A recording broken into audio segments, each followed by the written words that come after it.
नई ट्रेन। ये ट्रेन रोज रुकती है नए स्टेशन पर, मिलाती है आपको एक नई कहानी और कई नए किरदारों से।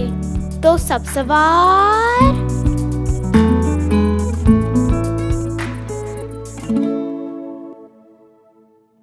आइए सुनते हैं आज की कहानी, इस्माइल आखिर क्यों भागा। इसे लिखा नेहा सिंह ने प्लूटो पत्रिका के लिए।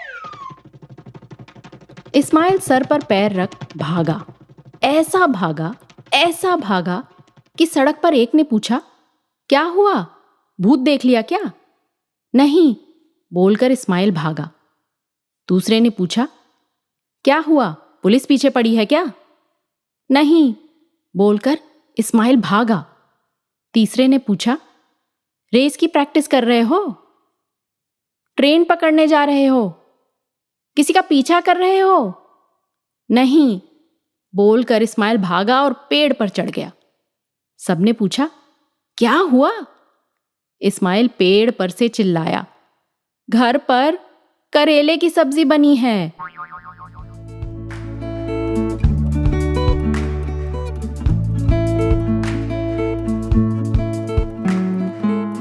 आशा है ये कहानी आपको पसंद आई होगी। ये कहानी आपके लिए लाए रेखता, नई धारा और प्रथम।